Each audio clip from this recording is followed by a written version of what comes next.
This video provides a brief introduction for candidates.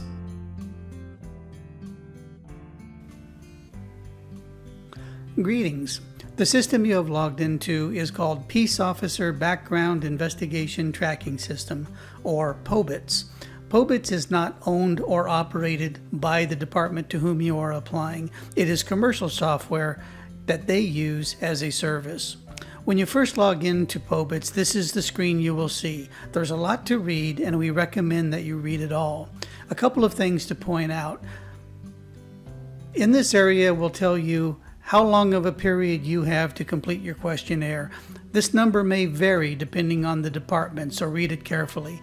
And then down here, it will tell you the exact date and time that your access expires. Note that your access will expire at midnight Eastern Time on the date provided here. Okay, so let's have a look at the POBITS system. Up across the top, you can see there's really just three buttons. There's the Open Questionnaire button, where you open your questionnaire and do your work. The Support button, where you can submit a support ticket or go straight to the support center if you want to look for help or ask a question. But most likely you'll want to submit a support ticket. That's the easiest way to get rapid support. Here you're just going to fill out a quick form and then submit the form to us, and we'll receive it and you'll have a ticket opened in the system. Please understand that we are the software providers. We are not the police department, or we are not the organization you're applying to. So we can answer your technical questions. We can help you get through the system. We can help you with any sort of issues you have with forms or visibility or anything like that. We can't answer process questions in terms of how you should respond considering a certain circumstance or anything like that. We simply can't do that, and we will refer you to the investigator. In all cases, you've received an email from the investigator whose name is at the bottom of the email, and that's the person you should contact for questions like that. Note that most emails you get from the system are no reply type emails. Don't try to reply to them. They don't really go anywhere. So if you need technical help, submit a support ticket. If you need process help with the system, contact your investigator directly. The last button is the log out, and so that's how you log out of the system. But let's go in and take a look at the questionnaire. So we open the questionnaire, and down the left-hand side are all of the investigative areas where you need to go in and complete information. So let's take a brief look at a few of them. First is supplemental forms. There could be any number of supplemental forms in here. This depends on the agency you're applying to and what supplemental forms they have provided for you to complete. In all cases, you're just going to open the form, read the instructions, and do what it says. There will always be a form attached here which when you click on it, it will open it up, and here, depending on your browser, you can download it or do whatever you need to do, but it'll pop open in some way, sort of depending on your browser. Always read the instructions to the candidate. This is what the organization wants you to do with this form. We don't control this. This is their direction to you, so please read that and respond to it. In many cases, they will want you to complete the form. In all likelihood, it's a PDF fillable form which you can save to your desktop and upload again. To upload it again, you're going to just click on this little widget here and then either select the file, or you can drag and drop a file to this area, and that will overwrite the existing file here. So that's fine. That's exactly what they want you to do. But if you get into a situation where you have lost the original form or anything like that, note that at the top of the form you can always go up and restore the blank original and start over. So that's all you need to do with your supplemental forms. So be sure to do all of your supplemental forms and follow the instructions for each of them. Then you're going to have a personal history area where you're going to just fill out all kinds of personal information about yourself, which is really just contact information, social, citizenship, gender, height, descriptors, driver's license, and things like that.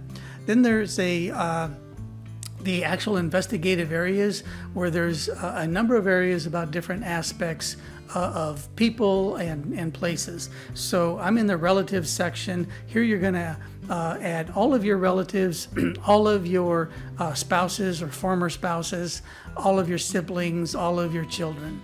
And so in each case, you're just going to click on the Add button to add a new item, fill it out, and then when you're done, you are done. Other areas are similar. Relatives, references, these are just lists of different people. So you go through there and you add those people to the list, always following the directions on the form.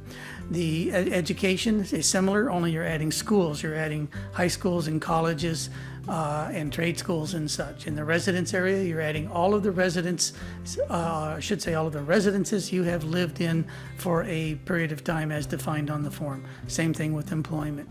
The other areas, military, financial, legal, are just a bank of questions to be answered. Let me show you one thing that you're going to do on most forms wherever there's questions. Here on the employer form, we've added all of our previous employers, and then we have a bank of questions to answer. Throughout the questionnaire, there are a number of these question banks. All of them are blank at first, and all must have a yes or no response.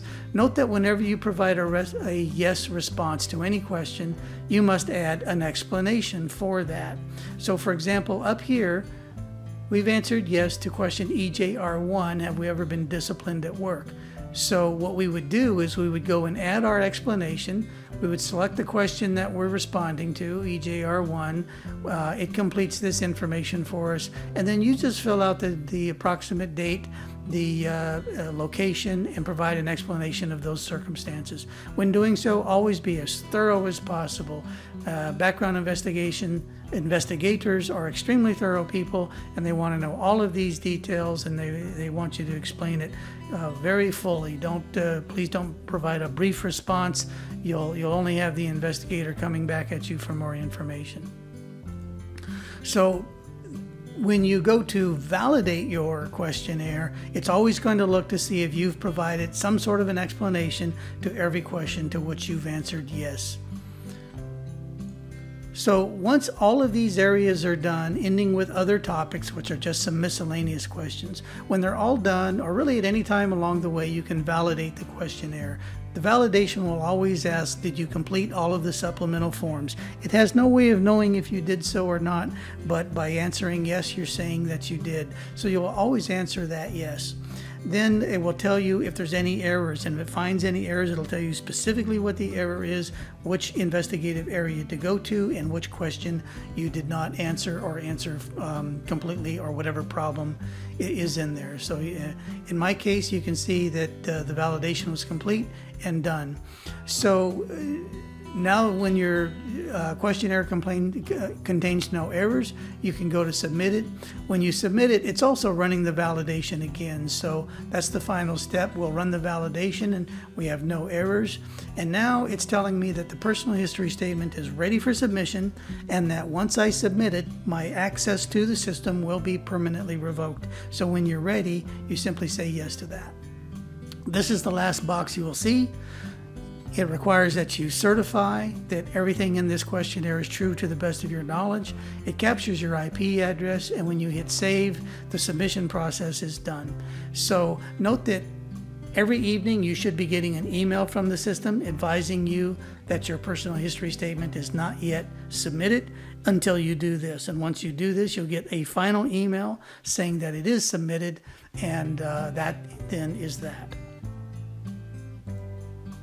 So that's really all there is to it. Also understand you can print your PHS from here and save it for your own safekeeping and all of that. And then you'll be all done. And so that's a brief overview of using the system as a candidate. And lastly, we wish you good luck on your application. Thanks for watching.